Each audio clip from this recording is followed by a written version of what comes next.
All right. Geographers, time for more GIS fun. Today we're going to get into tables and how to work with tables, how to bring tables in, how to turn what we call tabular data, which is just that term for data that are stored in tables. But we're going to take it from that boring, just awful to work with tabular form and turn it into an actual map, right? Make it visual, make it something that we can see, and kind of set the whole thing up for further GIS analysis or whatever you need to do. So that's the plan. So within Canvas, you should see in the data section this tables.gdb file. That's a zip file. Download that, unzip it, make a new ArcGIS Pro map project. Call this one, I used NorCal underscore quakes, as you can see at the top of the screen. But the main thing is just call it something different from tables. And what we're going to do, hence the name, is look at some Northern California earthquakes, but also a few other things, kind of compare, again, stuff that we have in tabular form, going to turn it into GIS data and compare it, look at it, check this stuff out.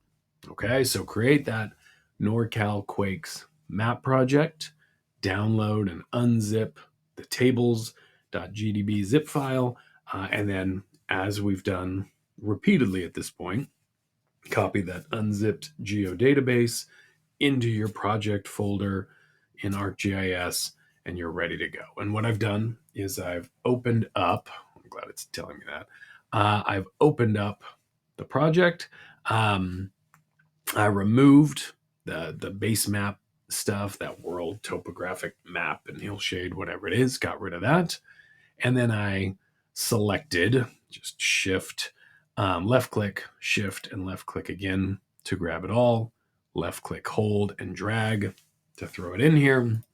So I brought in, we have this, it's detail county data for the United States. And then these two tables that we can't actually see here because there's nothing to see yet, but it'll show up in my contents pane. Okay, so add all that stuff in. And again, just, pause this, do the work, and then play again once you're ready, once you're at this point here. And when you bring this in, this county data, it looks kind of weird, kind of stretched out here. It's actually because the Aleutian Islands, these things that come off of Alaska, they continue on over here on this other side. It just has to do with the projection and coordinate system and how all this stuff is set up.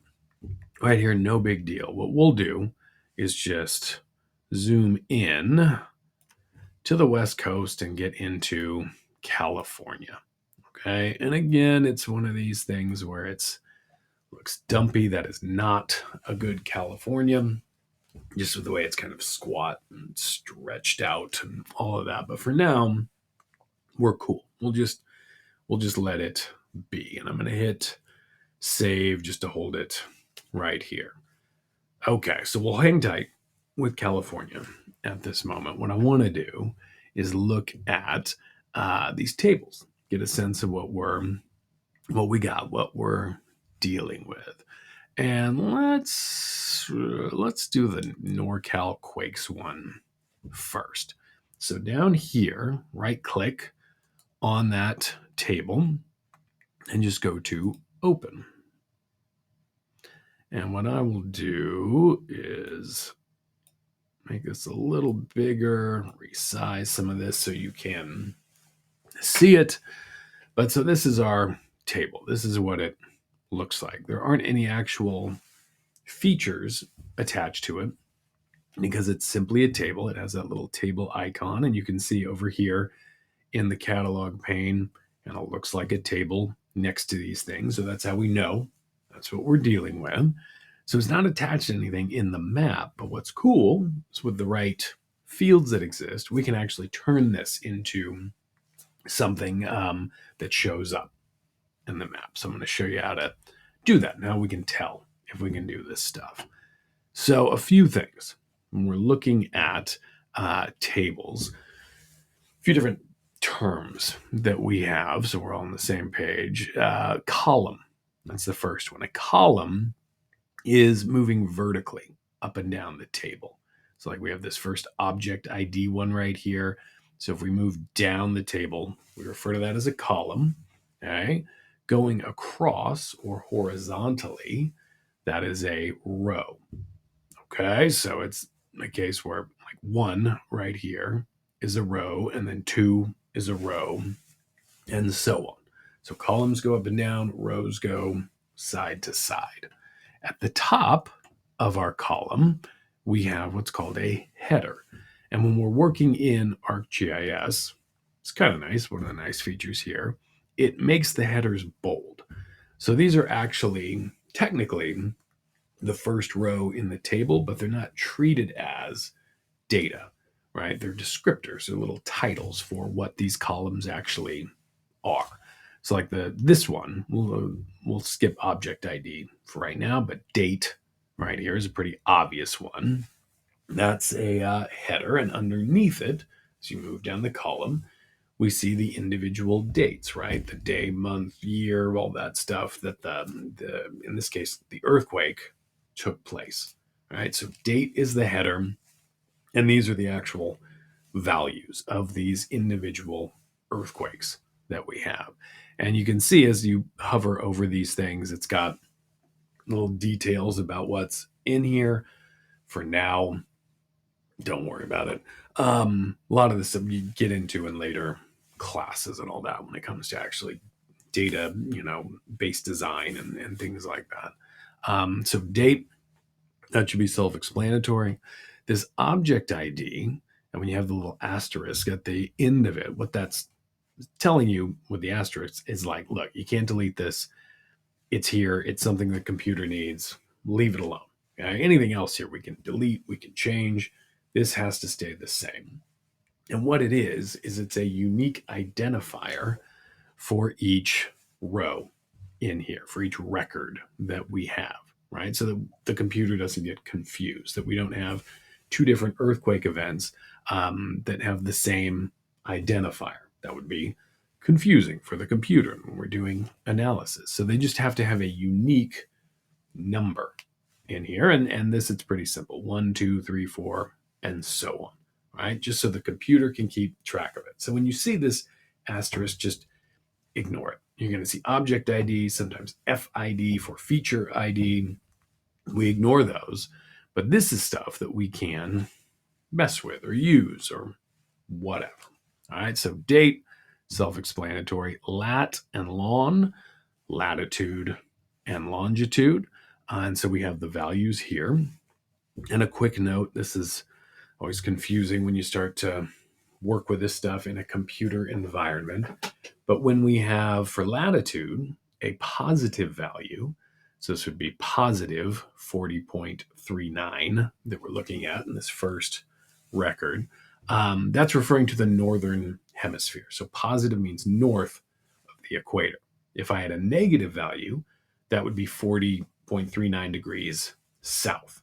Okay, so for latitude, positive is north, negative is south. For longitude, negative is west. Okay, it's in the western hemisphere. So it's negative 126.479 means we're west of the prime meridian, which means we're in California. That's what we're dealing with. If it was positive, you'd be in the eastern hemisphere. So it's something that's really important when you start to gather these things, add them in, and all that. But that's how you read that. Okay, and we continue. We've got depth of the earthquake, the magnitude of the earthquake, some other stuff that we just don't need to worry about at this moment. And with any of these things, like I grabbed these tables years ago just to kind of play around with in this class, and I forget all of the details. But when you grab these tables, if you're finding data from somewhere online, and you grab the stuff and you're looking at it, check for what we call metadata, which the definition is just data about data. There's going to be some information about what these things actually mean. If you don't know what NST stands for, if it's not obvious, look around. There should be some kind of documentation that tells you what each of these fields actually are, right? To what is this referring? These little weird codes up at the top. So look around for that when you initially find it. And I had it years ago. I probably have it saved on my computer somewhere, but I don't know. It's not important for what we're doing. All we really care about right now at this moment is latitude and longitude. Because when we have this in a table, what this is it's tying these records to an actual geographic location, right? It ties it to some physical place in the world. So if we see some kind of lat long, or if fully spelled out latitude, longitude, whatever, when we see that, that's a big clue to like, hey, we can do something with this. We can turn this into actual, cool visual data right here. And to do that, all we have to do is right click where it says NorCal Quakes, right? And when you right click, we've got options in here. And one thing I recommend doing is as you go through, look at some of these things, right? Where they have the arrow thing going over and look and see what you see. Some of it might make sense, some of it might not make sense. This create chart, that should be kind of an obvious deal. We're not going to play around with charts in this class. And frankly, I think ArcGIS is still pretty clunky with some of this, but look at it. Feel free. We'll play with joins in a moment.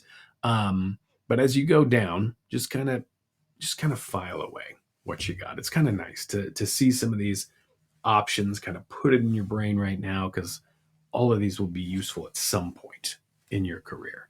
What we want right now is what's called create points from table. Okay? And that's exactly what we're going to do. We're going to take the table and we're going to turn it into all these different records are going to be individual points on the map itself. Right? That's the goal. So create points from table, and then we want XY table to point. Okay, ignore this event layer thing. It's a more temporary deal. We want to go all in, right? We want to create this point feature class, as it says in that little help window that pops up here. So we're going to make an actual feature class. So I left click on XY table to point. So move to my other screen. Let me move that over.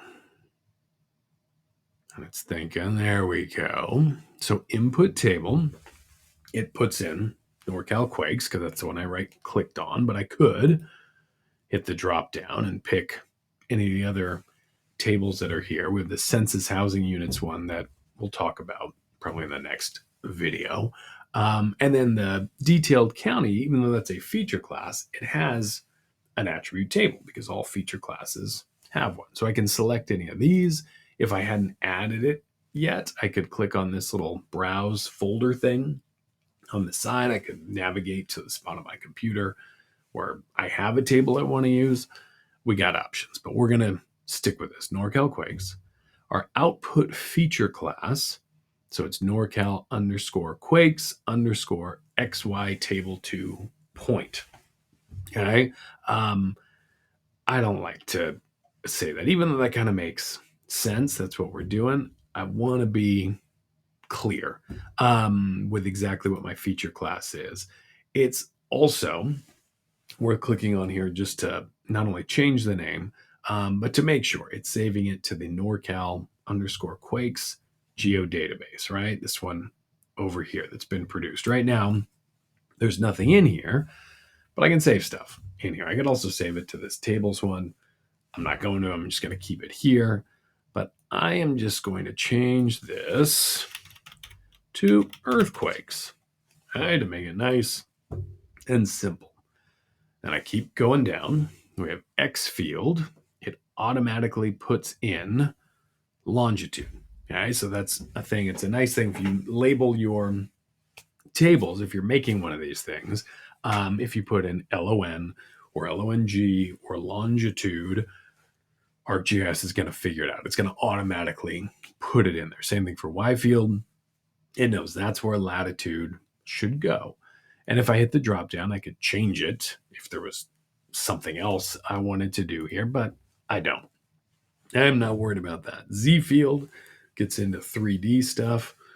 Not worrying about that at the moment, so I'm going to leave that blank. So all of this here, X, Y, Z, I'm going to leave alone.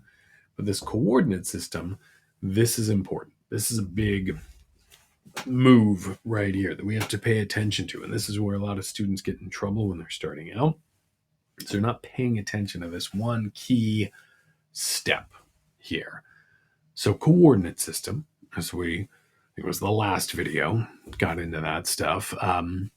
It refers to both the projection, being used to take the round Earth, make it flat on the screen, but it's also getting into some origin points of these coordinate systems like latitude and longitude. Where exactly, is the middle of the Earth? Where exactly is the 0, 0 point for this coordinate system as it is attached to the planet, right? And it's stuff that, might seem kind of obvious or like, well, don't we just know where it is? But it gets a little more complicated because we're modeling this massive planet that we have. And we have a few different ways that we can do it in different moments in time where we came up with one thing and then we improved it and so on. So this is unbelievably important in making sure that this latitude and longitude coordinate pair actually goes where it's supposed to go.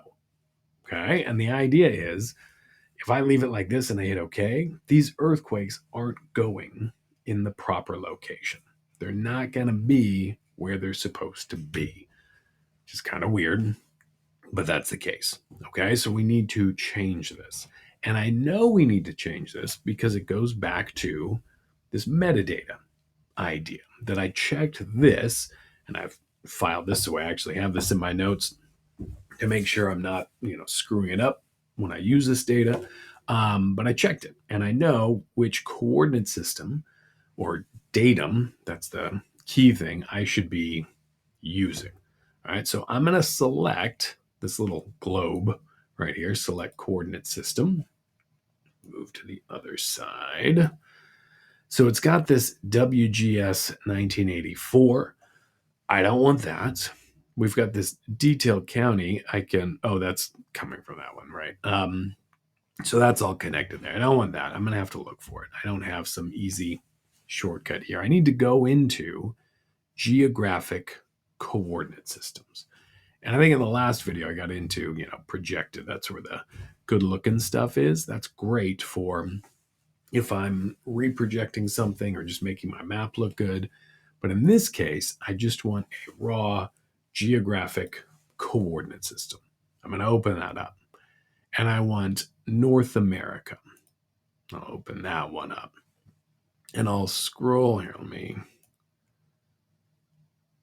open this up. Wait a second. Do I need to do USA? There we go. Okay. So, all right. So it was, North America, then open up USA and territories.